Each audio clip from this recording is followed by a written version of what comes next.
कुछ दिन पहले इंटरनेट लवर्स के लिए काफ़ी अजीब था। इमेजिन आप अपनी फेवरेट वेबसाइट्स खोलते हो, जैसे ट्विटर हो गया, चैट जीपीटी हो गया, कैनवा हो गया, स्पॉटिफाई हो गया, परप्लेक्सिटी एआई हो गया और भी कई सारे। और सब पे आपको एक ही एरर दिखे, क्लाउड फ्लेयर का। लग रहा था जैसे पूरा इंटरनेट जो है वो एक साथ डाउन हो गया है। लेकिन ये हैक नहीं हुआ था। ये था एक बहुत ही बुरा फेलियर एक ऐसी कंपनी में जिसके ऊपर पूरा मॉडर्न इंटरनेट जो है वो डिपेंड करता है। और उस कंपनी का नाम है क्लाउडफ्लेयर। आज हम जानेंगे कि ये क्लाउडफ्लेयर एक्चुअली करता क्या है, एक सिंगल पॉइंट ऑफ फेलियर से पूरा इंटरनेट क्यों ठप हो जाता है और इतनी सारी कंपनीज एक साथ क्यों गिर गई।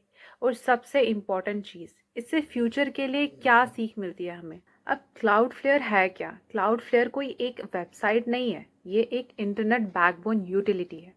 जैसे एक फ्लाईओवर या ब्रिज होता है जिसे हम डेली क्रॉस करते हैं और करोड़ों लोग क्रॉस करते हैं बिना रियलाइज़ किए।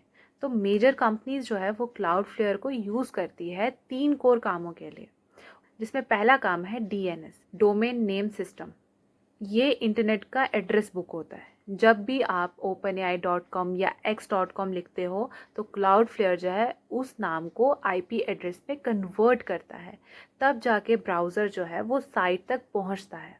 दूसरा आ जाता है सीडीएन, यानी कि कंटेंट डिलीवरी नेटवर्क। क्लाउडफ्लेयर जो है वो तुम्हारे आसपास सर्वर्स पर वेबसाइट की कॉपीज़ को स्टोर करता है, ताकि तुम्हें जो है वो वेबसाइट तेज़ी से मिले, इवन अगर मेन सर्वर जो है वो दूर हो तब भी।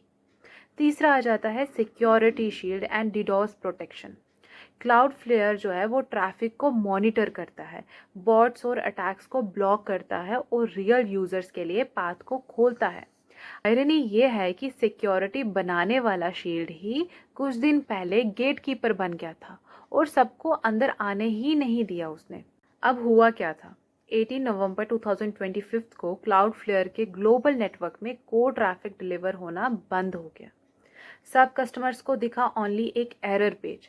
और इस चीज़ का रियल रीज़न ये था कि एक छोटी सी कॉन्फ़िगरेशन फाइल क्लाउडफ्लेयर के बॉट मैनेजमेंट मॉड्यूल में ऐसी बड़ी हो गई कि सिस्टम क्रैश कर गया। कोई हैक नहीं हुआ था, कोई अटैक नहीं हुआ था, बस एक सॉफ्टवेयर बग था। और इस बग की वजह से जितने भी ऑर्गेनाइजेशंस क्लाउडफ्लेयर पे डिपेंड कर रहे थे, सब ने एरर्स देखे। डीएनएस हो गया, CDN, authorize services, even Cloudflare dashboard itself सब इम्पैक्ट में आ गए। इम्पैक्ट का जो ड्यूरेशन था वो लगभग 3 घंटे मेजर इम्पैक्ट रहा और 5 से 6 घंटे तक टोटल रिस्टोरेशन हुआ। अगर आपको लग रहा है कि छोटी सी वेबसाइट्स होंगी तो आप गलत सोच रहे हो। रिपोर्ट्स के according Twitter, open AI, chat GPT, perplexity AI, Claude AI, Gemini, Shopify, Spotify, Canva, Dropbox, Coinbase, बहुत सारी ऐसी हज़ारों ऐप्स है जो डाउन हो गई। इसका रीज़न जो है वो सिंपल है। ये कंपनी जो है अपना ट्रैफिक डीएनएस और यूज़र एक्सेस क्लाउडफ्लेयर पे राउट करती है। एक सेंट्रल ब्रिज जब बंद हो जाता है ना, तो पूरा ट्रैफिक रुक जाता है, चाहे आपका खुद का सर्वर कितना भी सिक्योर क्यों ना हो। सिंगल पॉइंट ऑफ फेलियर क्या होता है?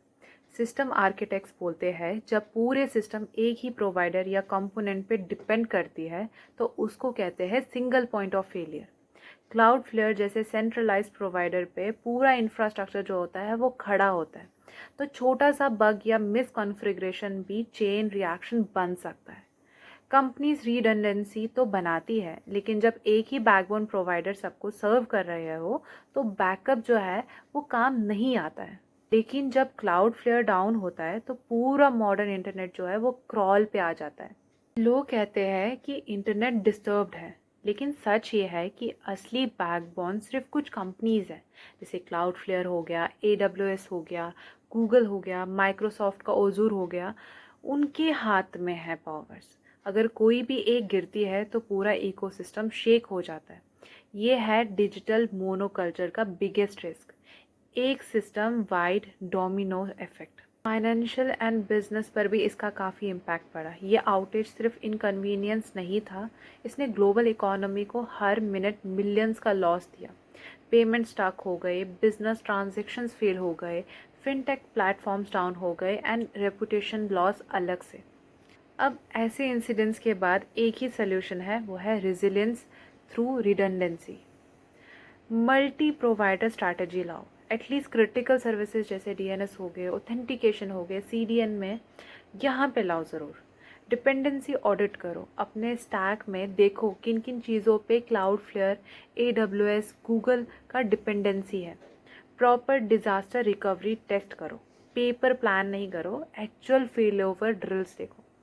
डिस्ट्रीब्यूटेड आर्किटेक्चर्स ट्रस्ट करो, क्योंकि कोई भी सेंट्रलाइज्ड बैकबोन कभी भी फेल हो सकता है। आज की क्लाउडफ्लेयर आउटेज सिर्फ एक छोटा इंसिडेंट नहीं था, ये एक वार्निंग है कि मॉडर्न इंटरनेट कितना इंटरकनेक्टेड और कितना फर्जाइल हो चुका है। क्या आप सोचते हो कि पूरा इंटरनेट एक या दो कंपनीज के हाथ में होना सेफ है? अगर आपको ऐसे टॉपिक्स पसंद आते हैं तो आप इस चैनल को सब्सक्राइब करो, बेल आइकन को दबाओ और कमेंट करके अपना थॉट शेयर करो कि कौन सी वेबसाइट सबसे क्रिटिकल लगी आपके लिए जब ये क्लाउडफ्लेयर आउटेज हुआ। और अगर आपको वीडियो पसंद आई तो वीडियो को ज़रूर लाइक करिएगा।